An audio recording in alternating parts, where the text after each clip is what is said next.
I met this guy one time, and the second I met him, he started talking to me about how he couldn't stand thieves.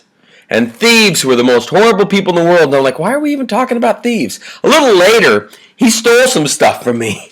And I was thinking, what was it in his psyche that had him so obsessed with thieves? Well, people like to present themselves in a certain light. And quite often, they like to present themselves exactly the way they aren't.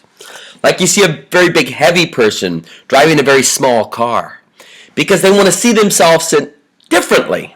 There's nothing wrong with that, but it's human nature. A friend of mine whose friend converted to Islam had the opportunity to change his name to a Muslim name, and I find this interesting. People who've changed their name to Muslim names, they pick names. These Muslim names, a lot of them are attributes like beautiful, Jamila, or loyal or honest or trustworthy, adil, you know. So whenever you meet somebody and their name is an attribute, I wonder, really? Like, so this one guy changes his name to Kabir. Big, you know what I mean? I'm like, okay, fine. So, do you find people who've changed their names and give them, and give themselves names like genius and loving and all that? And you're looking, how do you end up with a name like that? That's one. I think a friend of mine was getting ready to have an affair with the fiance of his brother. And he says to me, doesn't my brother have some cosmic responsibility in this? Aren't humans amazing? Okay. Friend of mine's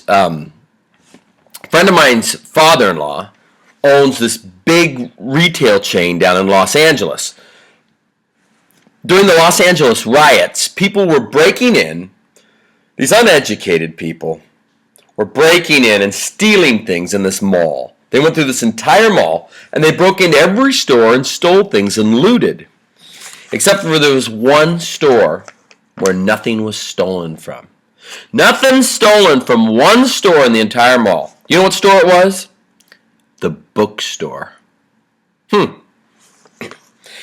was noticing when I was picking up trash.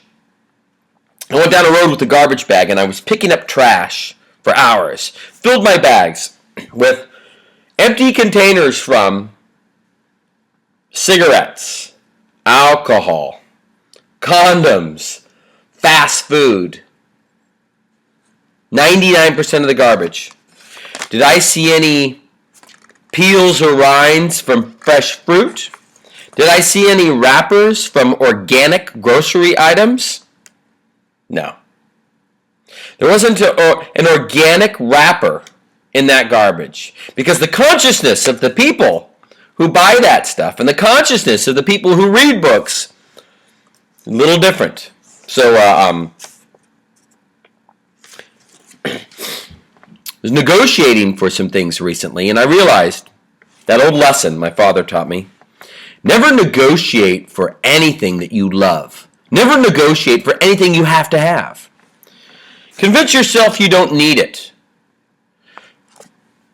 Focus on the downside and project yourself early into buyer's remorse. Then you're ready to negotiate for what it is you want. There's what I call the grinder's dilemma. There are people that are good negotiators. They get really good deals. Some people are so good that they're too good. And they become known as grinders. And they can't seem to find any deals or friends because their great ability to negotiate has actually made them unworthy of other people's time. And they lose opportunities because they're too good. Now we're talking about chickens coming home to roost. Whenever anything bad happens in the world, someone will say, yeah, that's the chickens coming home to roost. When President Kennedy was shot, Malcolm X said, those are the chickens coming home to roost. When the Oklahoma City bombing happened, some people said, hey, chickens coming home to roost. 9/11 here in America, that was the chickens coming home to roost.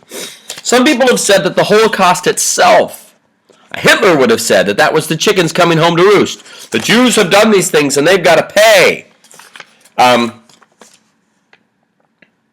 Every assassination, every bad thing that's ever happened, some group has claimed that's the chickens coming home to roost. This is something that inevitably was going to happen because of actions other people had taken that created an environment for this payback. So let me ask you about this.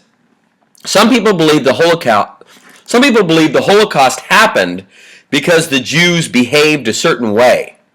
And that's what Hitler believed. He wanted to get rid of them. He thought they were parasites. A lot of Jews have suffered for centuries.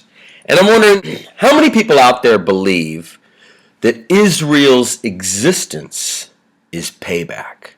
How many people out there believe that Israel's very existence is the chickens coming home to roost? How many people, if you're Jewish or Israeli, smile and laugh to yourself and think, finally the Jews, instead of being bullied and oppressed for centuries, finally we're kicking some butt. Finally we're taking charge. Finally no one's pushing us around.